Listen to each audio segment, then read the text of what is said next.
Mon père a frappé la table de sa main. Tu nous as déçus, a crié maman. Pars. Nous n'avons pas besoin de toi. Je suis parti sans dire un mot. Ensuite j'ai envoyé un message, timing parfait. Je viens de bloquer vos cartes de crédit. 20 minutes plus tard. 37 appels sont arrivés sur mon téléphone en même temps. Je m'appelle Michel Caldwell. J'ai 26 ans. La nuit où mon père m'a mise à la porte. Il a oublié une chose importante. Presque chaque carte dans cette maison fonctionnait grâce à moi. Je venais de terminer un service de 12 heures. Je vérifiais les alertes de fraude dans une coopérative de crédit. Je suis entré dans la salle à manger de mes parents. J'ai trouvé une pile d'avis de retard à côté de mon assiette. C'était comme mon cadeau d'anniversaire. Mon père a frappé la table si fort que les couverts ont sauté. Tu nous as déçus, a-t-il dit. Il me montrait du doigt comme une employée qu'il pouvait renvoyer. Ma mère n'a même pas cligné des yeux. Elle a croisé les bras et a dit, pars. Nous n'avons pas besoin de toi. Pendant une seconde. Personne n'a bougé. Mon frère Ryan a baissé les yeux vers son téléphone. Silencieux. Mon père a poussé mon manteau vers moi. Il a dit, prends ton petit travail. Ta petite attitude. Et sors de ma maison. J'ai regardé la carte de crédit de l'entreprise familiale. Elle était posée à côté de sa tasse de café. La carte portait son nom. Mais le compte était garanti par mon crédit. Mon entreprise de comptabilité. Et les papiers qu'il m'avait supplié de signer 2 ans plus tôt. Leur entreprise de rénovation s'était presque effondrée à ce moment-là. Je n'ai pas crié. Je n'ai pas pleuré. J'ai pris mon manteau. Je me suis dirigé vers la porte d'entrée et je suis sorti. Ensuite j'ai ouvert mon téléphone. Je me suis connecté au compte. J'ai bloqué toutes les cartes liées à ma garantie. J'ai envoyé un seul message. Timing parfait. Je viens de bloquer vos cartes de crédit. 20 minutes plus tard. 37 appels sont arrivés sur mon téléphone en même temps. Avant de vous raconter ce qu'il a dit ensuite. Et ce qui s'est passé après mon départ. Dites-moi quelle heure il est chez vous en ce moment. Et depuis quelle ville vous regardez. Je veux voir jusqu'où cette histoire voyage ce soir. Le premier appel venait de mon père. Ensuite ma mère. Puis la ligne de l'entreprise. Puis de nouveau mon père. Ensuite un numéro inconnu. Je savais que c'était probablement l'un de ses sous-traitants. Il devait être à une caisse avec une carte refusée et un camion plein de fournitures non payées. Je me suis assise dans ma voiture de l'autre côté de la rue. Le moteur tournait. Mes mains étaient encore sur le volant. Je regardais la fenêtre de la salle à manger briller comme si de rien n'était. Mais tout avait changé. Mon père avait toujours cru qu'il dominait la pièce tant qu'il pouvait élever la voix. Ma mère avait toujours cru que la culpabilité était une clé ouvrant toutes mes portes. Mais l'argent était la seule chose qu'il n'avait jamais comprise. Il le dépensait. Le cachait. Le blâmait. L'empruntait. Et il me traitait d'égoïste quand je demandais où il était passé. 2 ans plus tôt. Quand Caldwell Home Renewal a failli perdre son compte fournisseur. Ils sont venus me voir en panique. Ils ont dit que c'était temporaire. Ils ont dit que la famille aidait la famille. Ils ont dit que mon crédit irréprochable et ma licence de comptabilité pouvaient sauver l'entreprise. J'ai été assez stupide pour croire que les aider les pousserait enfin à me respecter. Au lieu de cela, ils ont fait de moi leur fonds d'urgence vivant. Les cartes étaient utilisées pour la peinture, le bois, l'essence, les dépôts des clients, les additions au restaurant, les rendez-vous au salon de beauté de ma mère, les déjeuners d'affaires de mon père, et une fois un voyage d'un week-end au casino qu'il a appelé du réseautage client. Chaque mois, je corrigeais les comptes avant que les dégâts n'atteignent mon dossier de crédit. Chaque mois je me disais que c'était la dernière fois. Puis ils m'ont mise à la porte et ont dit qu'ils n'avaient pas besoin de moi. Alors je les ai crus. Mon téléphone n'arrêtait pas de vibrer dans le porte-gobelet. Il ressemblait au bruit d'un insecte pris au piège. J'ai ignoré tous les appels jusqu'à l'apparition de l'aperçu d'un message vocal de mon père. Si ces cartes ne fonctionnent pas dans les 5 prochaines minutes, Je le jure. Je l'ai effacé avant que le reste ne puisse être lu. Ensuite ma mère a envoyé un message. Reviens à l'intérieur. Ne fais pas honte à ton père devant son équipe.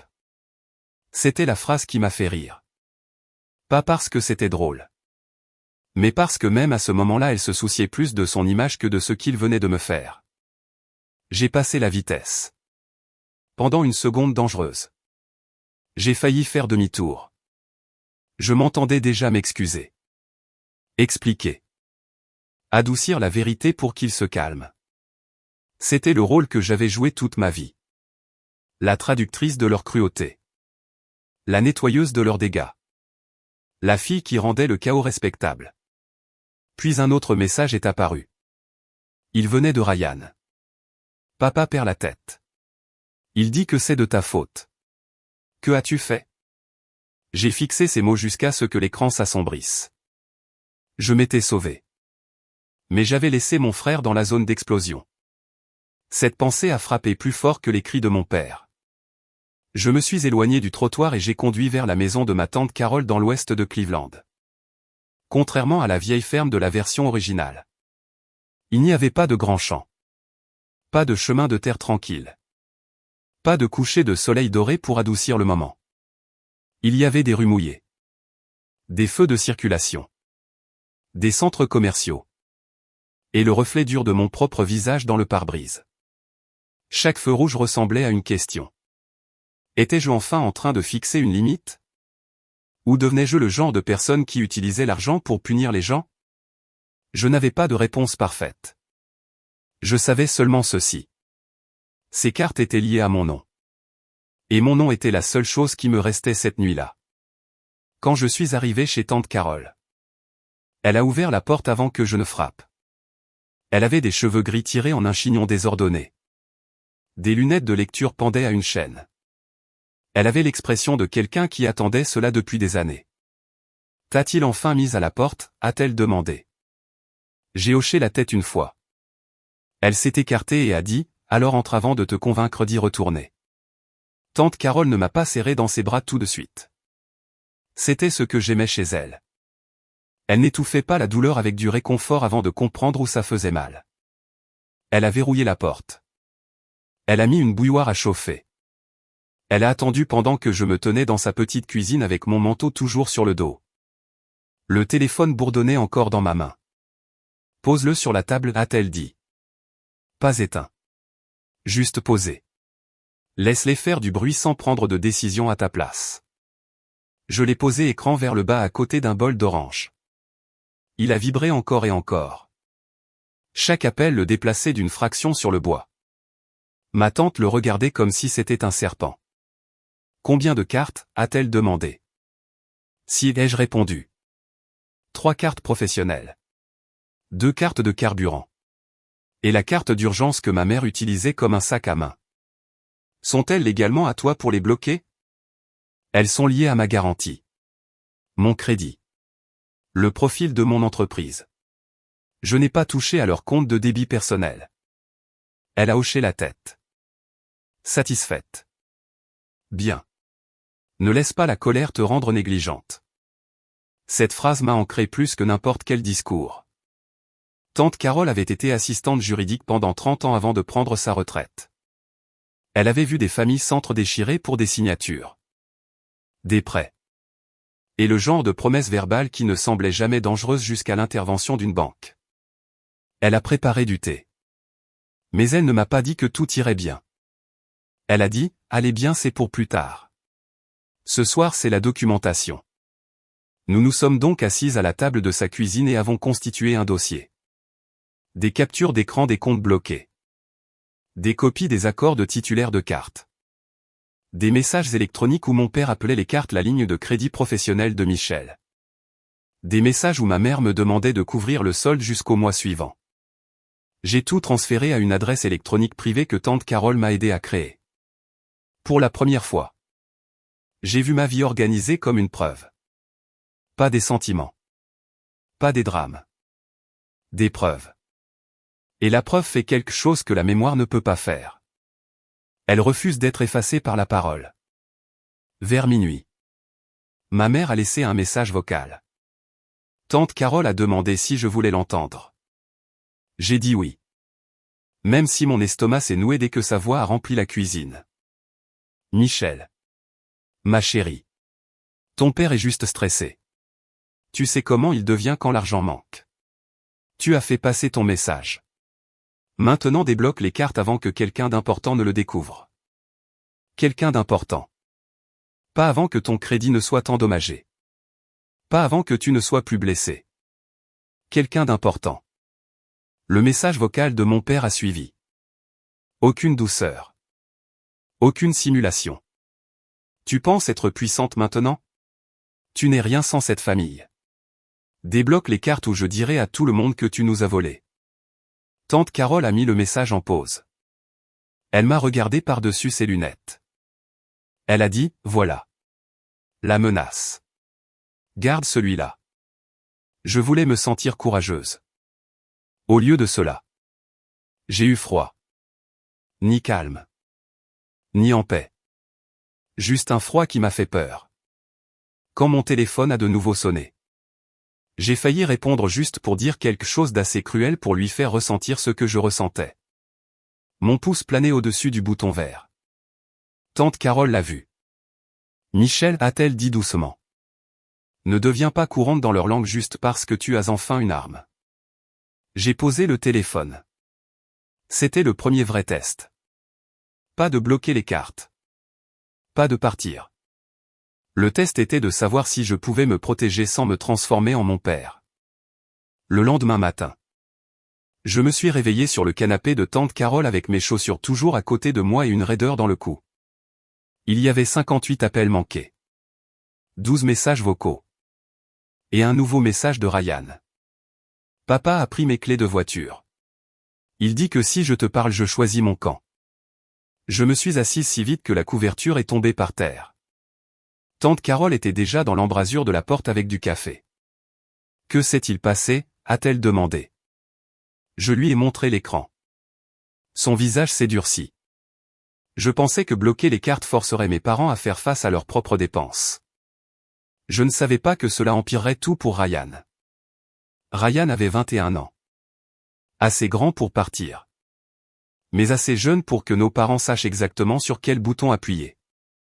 Il travaillait à temps partiel pour Caldwell Renoir tout en suivant des cours au collège communautaire. Et mon père traitait les deux comme des faveurs qu'il pouvait révoquer. L'aide aux frais de scolarité était conditionnelle. Les clés de voiture étaient conditionnelles. Une chambre était conditionnelle. L'approbation était impossible. J'ai envoyé un message de 3 mots à Ryan. Es-tu en sécurité? Il n'a pas répondu pendant 11 minutes. Ces 11 minutes ont semblé plus longues que la nuit passée sur le canapé de tante Carole. Finalement. Un message est arrivé. Physiquement. Oui. Mais papa dit que je ne suis plus payé jusqu'à ce que je te convainque de tout débloquer. Ma mâchoire s'est crispée. Voilà. Mon père ne pouvait pas me contrôler. Alors il s'en est pris à la personne qui vivait encore sous son toit. J'ai appelé Ryan. Il a répondu à la deuxième sonnerie. En chuchotant. Je suis dans le garage. T'a-t-il fait du mal, ai-je demandé. Non. Il a jeté un mètre ruban contre le mur. Pas sur moi. Il a essayé de rire. Mais son rire s'est brisé à mi-chemin. Il a dit. Tu as ruiné une livraison de placards ce matin. Le fournisseur n'a pas voulu livrer les matériaux car la carte a été refusée. Ensuite il a dit à maman que tu avais planifié ça parce que tu détestes la famille. Ryan. Écoute-moi. J'ai bloqué des cartes à mon nom. Je n'ai pas touché à leur compte bancaire. Je n'ai rien volé. Je sais, a-t-il dit rapidement. Je sais que tu ne le ferais pas. Mais ils disent à tout le monde que tu l'as fait. J'ai fermé les yeux. C'était ainsi que mes parents gagnaient les disputes. Ils ne prouvaient pas les choses. Ils les répétaient bruyamment jusqu'à ce que des personnes épuisées acceptent l'histoire. Rejoins-moi dans un endroit public, ai-je dit. Le café près du campus. Dans 30 minutes. Papa a pris mes clés. Peux-tu marcher? Il pleut. Alors j'arrive. Tante Carole a insisté pour conduire avec moi. Pas parce qu'elle me trouvait faible, mais parce qu'elle savait que mon père chercherait un moyen de me faire passer pour instable. Quand nous nous sommes arrêtés près du garage séparé derrière la maison de mes parents, Ryan se tenait sous le petit auvent avec un sac à dos pressé contre sa poitrine. La pluie avait trempé les épaules de son pull à capuche. Il avait l'air gêné. Comme si le fait d'être maltraité était en quelque sorte la preuve de son propre échec. Ce regard m'a rendu plus en colère que n'importe quelle insulte lancée par mon père. Avant que Ryan n'atteigne la voiture, la porte latérale s'est ouverte. Mon père est sorti pieds nus, le visage rouge. Il tenait les clés de voiture de Ryan. « Retourne à l'intérieur », a-t-il crié. Ryan s'est figé. Ma mère est apparue derrière lui en peignoir, les bras croisés, le regard perçant. « Michel », a-t-elle appelé. « Tu as causé assez de dégâts. » Tante Carole a baissé sa vitre juste assez pour être entendue. « Richard. Baisse le ton. Les voisins ont des caméras. » L'expression de mon père a changé. Pas parce qu'il avait honte, mais parce qu'on lui avait rappelé qu'il pouvait y avoir des témoins. J'ai ouvert ma portière et je suis sorti. La pluie a frappé mon visage. Froide et immédiate. « Donne-lui ses clés », ai-je dit. Mon père a ri une fois. « Tu ne donnes plus d'ordre ici. Ce sont ses clés. Cette voiture est sous mon assurance. Et le prêt est au nom de Ryan. » J'ai vérifié. Sa mâchoire s'est déplacée. Il détestait quand j'avais des faits. Ma mère m'a pointé du doigt. « Tu vois ce qu'elle fait ? Elle t'empoisonne contre nous. » Ryan l'a regardé puis m'a regardé. Ses mains tremblaient. Je pouvais voir l'ancien schéma l'attirer. Obéir et survivre à la nuit. Ou résister et en payer le prix. Je voulais le traîner dans la voiture. Je voulais le sauver d'un geste dramatique. Mais partir devait être sa décision. Sinon il passerait des années à se demander si je l'y avais forcé. « Ryan », ai-je dit prudemment. « Tu peux venir avec nous pour ce soir. Juste ce soir. Pas de décision définitive. Mais tu n'as pas à rester sous la pluie pendant qu'ils te punissent pour quelque chose que j'ai fait. » Mon père a jeté les clés sur l'allée mouillée. « Vas-y », a-t-il dit. Choisis-la. Mais ne reviens pas ramper quand elle sera fatiguée de sauver les gens. Ryan a tressailli. Puis il s'est baissé et a ramassé les clés. Ce petit mouvement a tout changé. Il est monté sur le siège arrière sans dire un mot de plus. Ma mère s'est alors mise à pleurer. Mais pas le genre de pleurs qui demande ce qui n'a pas fonctionné. Le genre qui donne une représentation pour un public. Après tout ce que nous avons sacrifié, a-t-elle dit. Je l'ai regardé à travers la pluie et j'ai posé la question que j'évitais depuis des années. Était-ce un sacrifice? Maman. Ou était-ce du contrôle avec une meilleure image? Elle n'a pas eu de réponse. Tante Carole s'est éloignée lentement. Les deux mains sur le volant. Pendant que mon père restait dans l'allée en criant des mots auxquels aucun de nous ne répondait. Sur le siège arrière. Ryan fixait son sac à dos. Je n'ai pas pris grand-chose, a-t-il dit. Ce n'est pas grave, lui ai-je dit. Tu t'es pris toi-même. Pendant 3 jours. Mes parents ont transformé la famille en tribunal où ils étaient juges. Jurés. Et victimes. Mon téléphone s'est rempli de messages de cousins. D'amis de l'église. D'anciens voisins. Et de personnes qui ne m'avaient pas parlé depuis le lycée. Comment as-tu pu voler tes parents? Ton père t'a tout donné. Ta mère a le cœur brisé. Débloque les cartes et arrête de faire des drames. L'histoire s'était répandue plus vite que la vérité ne le fait jamais. Selon mon père. J'avais piraté ses comptes professionnels. Selon ma mère. J'avais abandonné la famille pendant une urgence financière. Selon eux deux. Ryan avait été manipulé par moi. Ils ont oublié que j'avais des preuves. Le 4e matin. Tante Carole a posé un dossier devant moi et a dit, tu as 2 options. Les laisser s'approprier l'histoire ou répondre avec des documents. Je ne voulais pas de vengeance publique. Pas au début. Je voulais du silence. Je voulais de l'espace. Je voulais construire une vie où la voix de mon père n'était pas le système météorologique contrôlant chaque pièce. Mais le silence leur était devenu utile. Alors j'ai écrit un message et je l'ai envoyé à mes parents.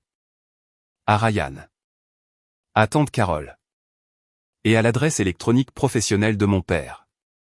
Je vous rencontrerai une fois chez Caldwell au Renoir à 5:00 heure de l'après-midi. Nous discuterons des cartes bloquées. Des soldes. Et des fausses accusations. J'enregistrerai la réunion pour ma protection. Si vous refusez, toute communication future se fera par écrit. Mon père a répondu en moins d'1 minute. Viens seul. Tante Carole a ri en voyant cela. Absolument pas. À 5:00 heure. Ryan et moi sommes entrés dans le petit bureau adjacent à l'entrepôt. Mon père y stockait des placards. Des échantillons de carrelage. Et tous les mensonges qu'il appelait ambition. Tante Carole attendait dans la voiture avec des copies de tout. J'avais mon téléphone en train d'enregistrer dans la poche de mon manteau et un deuxième enregistreur dans mon sac. Mon père était assis derrière son bureau comme un roi attendant un tribut. Ma mère se tenait à côté de lui avec des yeux rouges et un rouge à lèvres parfait. La première chose qu'il a dite fut « Débloque les cartes ». Pas de bonjour. Pas de asseyez-vous. Pas de êtes-vous en sécurité. Juste l'ordre. J'ai posé le dossier sur son bureau. Non. Son visage s'est assombri. Pardon? Non, ai-je répété. Les cartes sont bloquées car elles sont liées à ma garantie de crédit et au profil de mon entreprise. Vous les avez utilisées au-delà des dépenses professionnelles convenues. Vous avez laissé les soldes s'accumuler. Vous avez fait des dépenses personnelles. Et maintenant vous m'accusez de vol parce que j'ai arrêté de vous couvrir. Ma mère a haleté. Comment oses-tu parler à ton père comme s'il était un criminel? J'ai ouvert le dossier et fait glisser la première page vers l'avant. Voici le contrat de la carte. Garante principale Michel Caldwell. Utilisateurs autorisés Richard Caldwell et Denise Caldwell. Voici le message où papa m'a demandé de signer parce que la banque l'avait rejeté après le dernier défaut de paiement. Voici le relevé avec les frais de l'hôtel du casino. Voici l'abonnement au salon de beauté. Voici le reçu du restaurant de viande de la nuit où vous m'avez dit que la paie était insuffisante. Mon père a balayé les papiers du bureau d'une claque. Ryan a reculé. Je ne l'ai pas fait. Ramasse-les, ai-je dit. La pièce est devenue silencieuse. Ma mère a chuchoté, Michel. Ne rends pas ça laid. Je l'ai regardé. Tu as rendu ça laid quand tu as dit aux gens que je vous avais volé. Mon père se tenait debout en respirant fort. Tu penses que quelques papiers te rendent intelligente? J'ai construit cette famille. Tu as construit des dettes, ai-je dit. J'ai maintenu l'illusion. Cela a fait mouche. Ses yeux se sont posés sur Ryan. Puis sur la fenêtre du bureau où 2 employés faisaient semblant de ne pas regarder. Mon père a baissé la voix. Petite fille ingrate. Sais-tu ce que j'ai sacrifié pour toi? C'était là. Le vieil hameçon. La culpabilité. L'histoire. La facture invisible que chaque enfant de cette maison devait payer dès la naissance. Tu m'as donné un toit, ai-je dit. Puis tu m'as fait payer un loyer en obéissance. Ma mère a recommencé à pleurer. Nous avions peur. Ton père essayait de sauver l'entreprise. Si les cartes restent bloquées, nous perdons le contrat Miller. Si nous perdons ce contrat, nous risquons de perdre l'entrepôt. Alors vous auriez dû y penser avant d'utiliser mon crédit comme un radeau de sauvetage pour ensuite me jeter par-dessus bord. Mon père a pointé la porte du doigt. Tu n'es plus ma fille. La phrase a frappé la pièce comme du verre brisé. Ryan a pris une forte inspiration. Ma mère a couvert sa bouche. Mais elle ne l'a pas corrigée. Pendant des années. Cette phrase m'aurait détruite. J'aurais supplié. Je me serais excusé de l'avoir forcé à la dire. Mais debout dans ce bureau entouré de preuves. J'ai réalisé qu'il utilisait la paternité comme un titre tout en évitant chaque responsabilité qui l'accompagnait. Alors j'ai hoché la tête. C'est peut-être la première chose honnête que tu aies dite. Sa bouche s'est ouverte. Mais rien n'est sorti. J'ai continué. Je dépose une contestation formelle sur chaque dépense personnelle. Je vous retire tous les deux comme utilisateurs autorisés. J'envoie des relevés corrigés à la banque. Et si une seule personne de plus me contacte en disant que je vous ai volé, je lui enverrai les documents que tu viens de jeter par terre.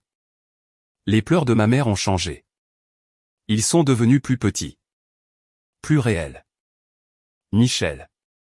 S'il te plaît. Nous pouvons régler cela en famille.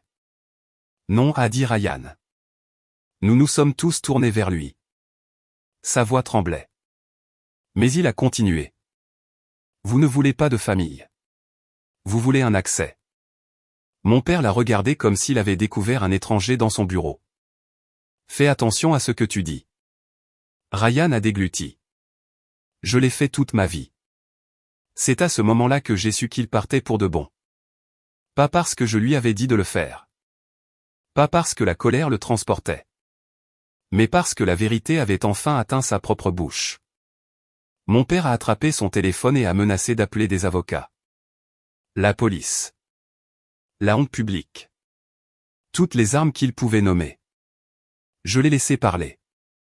Puis j'ai tapoté la poche de mon manteau et j'ai dit, cette conversation a été enregistrée. Vous avez été prévenu par écrit. Son visage a encore changé. La peur semble différente sur les personnes habituées à la provoquer. Ma mère s'est assise lentement comme si ses genoux avaient enfin compris ce que sa fierté refusait d'accepter. J'ai ramassé les papiers éparpillés. Je les ai remis dans le dossier. Et j'ai marché vers la porte. Derrière moi. Mon père a dit. Plus doucement cette fois. Tu vas le regretter. Je me suis arrêté sans me retourner. Non. Je vais m'en remettre. Dehors. Tante Carole attendait avec le moteur en marche. Ryan est monté le premier. J'ai suivi.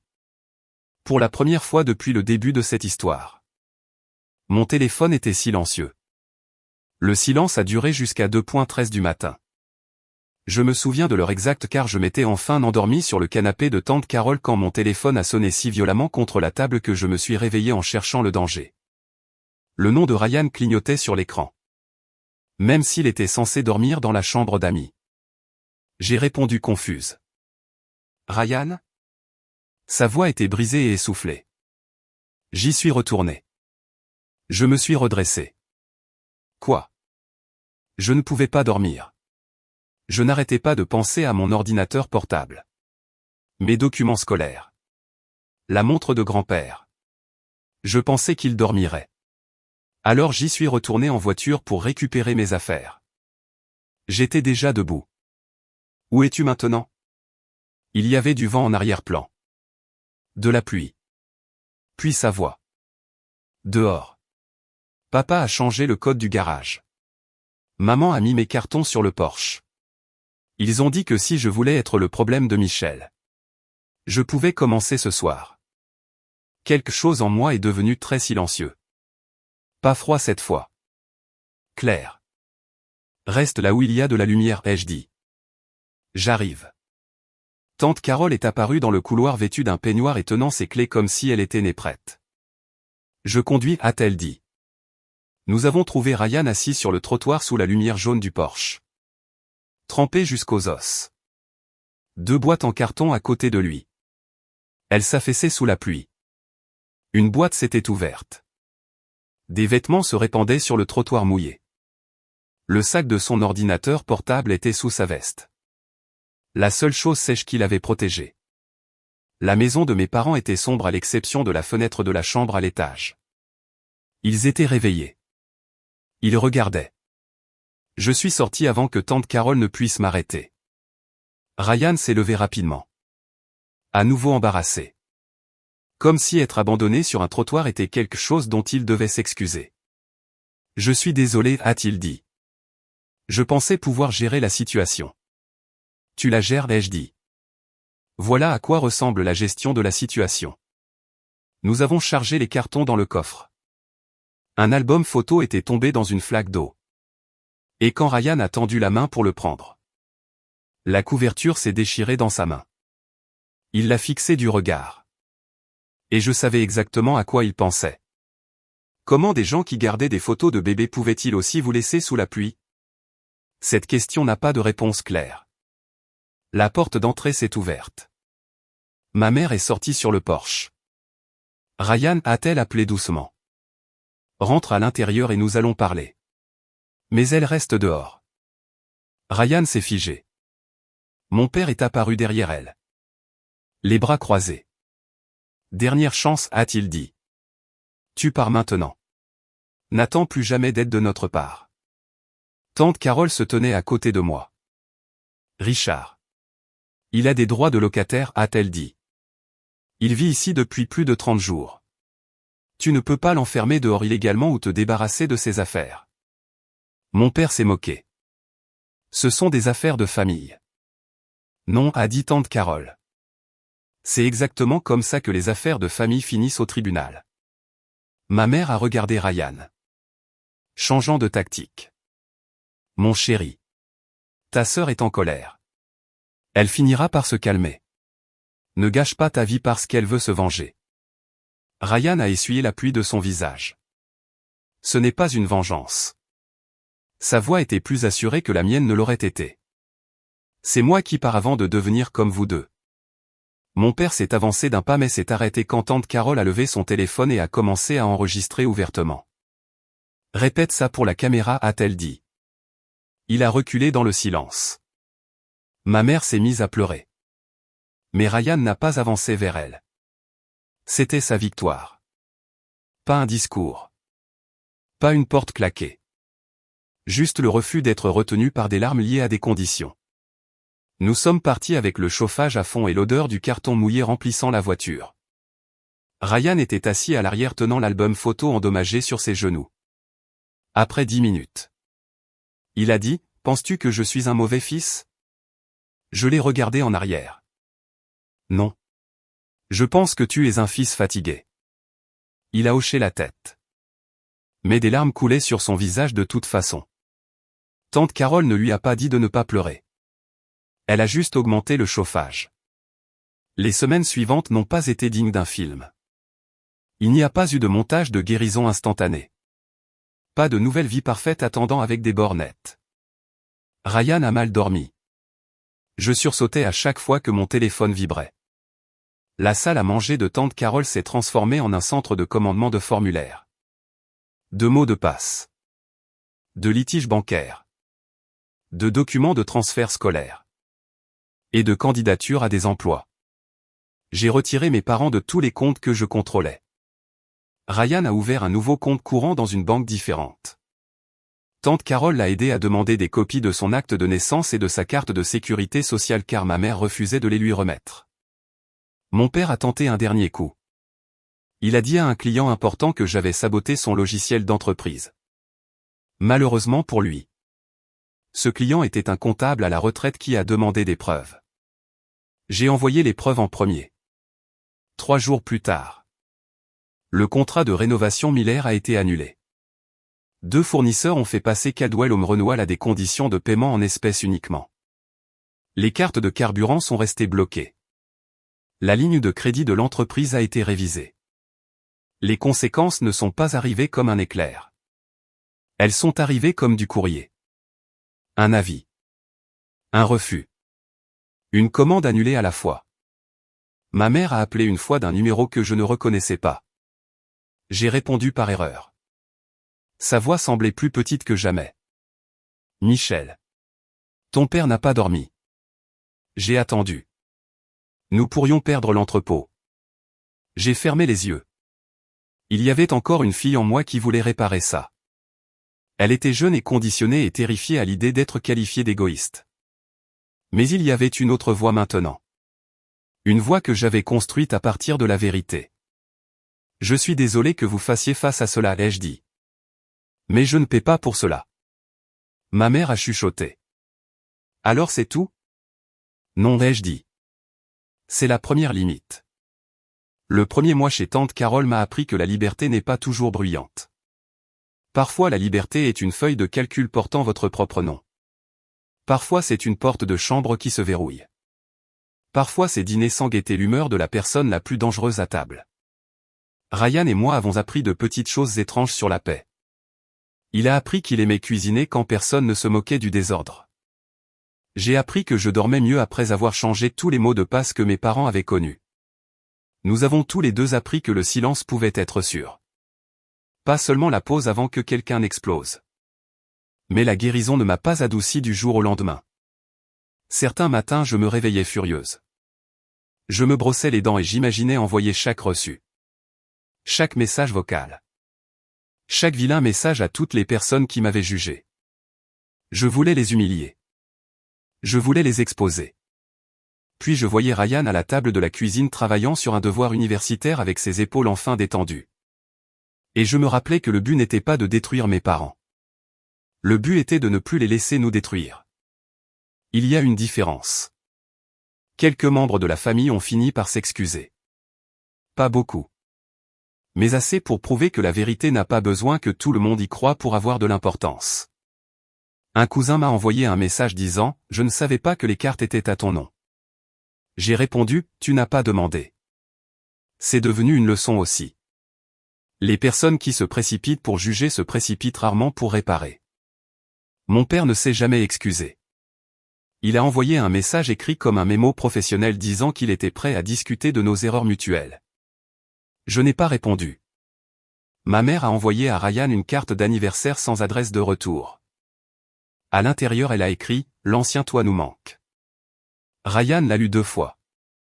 Puis il l'a placé dans un tiroir. L'ancien moi avait peur, a-t-il dit. Je ne leur manque pas.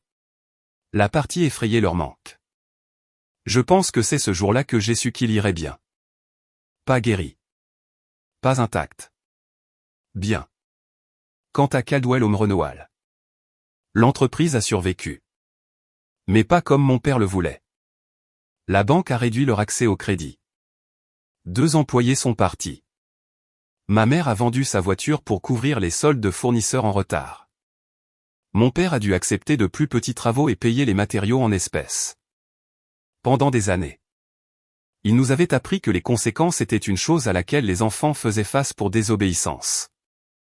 Maintenant il apprenait que les adultes y font face pour malhonnêteté. Je n'ai pas célébré quand j'ai entendu cela. Je pensais que je le ferais. Je pensais que la vengeance ressemblerait à des feux d'artifice. Au lieu de cela. C'était comme se tenir au bord d'un champ brûlé et réaliser que l'on était heureux de l'arrêt du feu. Même si la fumée vous piquait encore les yeux. La plus grande leçon que j'ai apprise était celle-ci. Vous ne devez pas à votre famille le genre de loyauté qui exige que vous disparaissiez. L'amour n'est pas censé avoir besoin de votre pointage de crédit. De votre silence. De votre salaire. De votre peur. Ou de votre avenir pour survivre. Une vraie famille peut être déçue par vous sans vous détruire. Une vraie famille peut avoir besoin d'aide sans faire de vous sa propriété. Une vraie famille ne vous met pas à la porte pour ensuite paniquer parce que ses cartes cessent de fonctionner. Je me pose encore des questions difficiles. Ai-je attendu trop longtemps? Les ai-je aidés à continuer en nettoyant leurs finances pendant des années? Bloquer les cartes m'a-t-il rendu cruel? Peut-être que certaines personnes qui regardent penseront que j'aurais dû gérer cela plus doucement. Peut-être ont-ils raison dans un univers où les mots doux ont fonctionné les 50 premières fois. Dans ma vie. La douceur était devenue un autre nom pour la permission. La nuit où mon père a dit « Nous n'avons pas besoin de toi ». Il voulait me faire sentir inutile. Au lieu de cela. Il m'a accidentellement donné la phrase qui m'a libéré. Car s'il n'avait pas besoin de moi. Il n'avait pas besoin de mon crédit. Il n'avait pas besoin de mon travail. Il n'avait pas besoin de mon silence. Il n'avait pas besoin de mon frère comme garantie. Et il n'avait certainement pas besoin que je continue à faire semblant que leur contrôle était de l'amour. Aujourd'hui. Ryan est de retour à l'école à temps plein et travaille au bureau informatique du campus. Je travaille toujours dans l'analyse des fraudes. Mais je gère aussi mes clients en comptabilité avec des contrats plus stricts que jamais. Tante Carole plaisante en disant que notre traumatisme familial a fait de moi la femme la plus prudente de l'Ohio. Peut-être a-t-elle raison. Je garde des copies de tout maintenant. Des accords. Des limites. Des promesses. Des excuses. Surtout les excuses car j'ai appris que les mots sont faciles quand les gens veulent un accès. Encore une fois. Le changement est ce qu'ils font quand l'accès a disparu. Mes parents changeront peut-être un jour. S'ils le font. Je ne fermerai pas la porte juste pour les punir. Mais je ne l'ouvrirai pas juste parce qu'ils frappent. Il y a une différence entre le pardon et le retour à l'endroit qui vous a brisé. Il y a une différence entre la compassion et le fait de se porter volontaire pour être utilisé à nouveau. Et il y a une différence entre être une bonne fille et être une police d'assurance non payée pour des personnes qui ne vous aimaient que lorsque vous absorbiez les dommages. Donc si vous écoutez ceci et que vous êtes la personne que tout le monde qualifie d'égoïste parce que vous avez enfin dit non. Je veux que vous vous souveniez de quelque chose. Les limites ne détruisent pas les familles saines. Elles révèlent les familles malsaines. Et si votre paix coûte aux gens leur contrôle sur vous? Cela ne signifie pas que votre paix est mauvaise. Cela signifie que leur contrôle n'a jamais été de l'amour. Mon père m'a mise à la porte et a dit qu'il n'avait pas besoin de moi. 20 minutes plus tard. Leurs cartes ont cessé de fonctionner. Mais le vrai choc n'a pas été le blocage des cartes. Le vrai choc a été que pour la première fois de ma vie, je n'ai pas